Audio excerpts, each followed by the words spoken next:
Notre gouvernement et la majorité du Parlement ont englobé de manière pseudo-démocratique en un seul paquet la reconduction de l'accord sur la libre circulation des personnes et l'extension de cet accord à la Roumanie et à la Bulgarie. L'UDC suisse n'a pas lancé de référendum parce qu'il ne permettait pas au peuple de départager les deux objets. Par contre, les jeunes, eux, ont lancé un référendum, les jeunes UDC suisses, et ce référendum a abouti. Mademoiselle Jessica Steli, jeune UDC Vaud étudiante, ne craignez-vous pas à l'avenir pour des places de travail, voire un dumping salarial par rapport à l'extension de la libre circulation des personnes? Alors oui, je crains surtout les licenciements, surtout que les places de travail soient attribuées à des personnes étrangères à très bas salaire. Monsieur Philippe Krieg, représentant exécutif de la commune de Joux-en-Mézerie, vaudoise, à votre avis, à l'aube d'une crise économique, est-ce un plus pour notre pays que d'accepter ce fameux paquet? Ça n'est certainement pas un avantage, étant donné qu'on s'aperçoit des répercussions que nous avons déjà avec la libre circulation des personnes.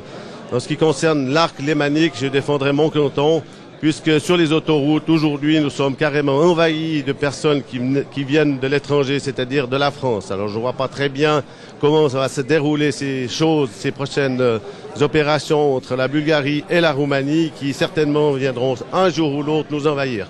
Ce qui fait que je me pose la question à savoir pourquoi est-ce qu'on ouvre carrément les frontières le 12 décembre. Il n'y aura plus de douaniers, donc c'est une conséquence qui sera terrible. Monsieur Attilio Bignaska, conseiller national tessinois, commerçant. Monsieur Bignaska, habitant vous-même à la frontière italienne, quelles répercussions sur la vie quotidienne de votre canton a l'accord sur la libre circulation des personnes? À part le fait que les frontaliers sont augmentés du 30% en 2 ans, on a un problème de circulation et un problème de sécurité pour qu'il y a beaucoup de Roms, Roumains et Bulgares qui habitent près de la frontière, auprès de Milan, qui viennent en Suisse pour délinquer.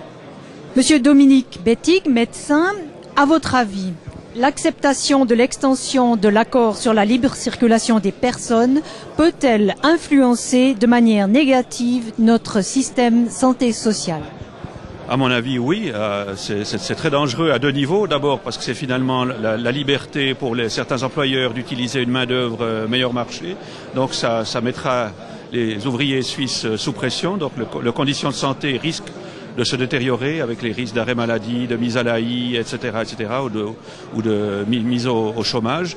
Et puis d'un autre côté, cet accord est une libre possibilité d'immigration pour des gens qui ont aussi des problèmes sociaux dans leur pays et qui viendront ici charger encore plus le bateau. C'est normal, c'est humain, notre système est tellement bien fait, tellement bien organisé, tellement solidaire, à un niveau de sophistication tellement élevé que des gens qui viendraient de Roumanie ou de Bulgarie, où le niveau de vie est une vingtaine de fois moins élevé que chez nous, c'est normal que des gens qui veulent de l'aide et des conditions économiques meilleures ou d'assistance meilleure se précipiteront chez nous. Donc de toute façon, c'est perdant-perdant, autant du point de vue des travailleurs suisses qui seront en compétition avec d'autres forces de travail que du côté des œuvres sociales où il y a certaines personnes viendront bénéficier, et c'est humain et c'est normal, de possibilités d'être pris en charge. Toni Brunner, die Mehrheit der SVP-Delegierten hat heute Personenfreizügigkeit wuchtig abgelehnt. Was haben Sie jetzt für ein Gefühl? Ja, es ist klar, dass das Ergebnis auch ein Auftrag ist für die Partei, nämlich einen Abstimmungskampf zu führen und die Personenfreizügigkeit, vor allem die Ausdehnung auf Rumänien und Bulgarien und das Päckchen, das undemokratisch geschnürt worden ist, zu bekämpfen.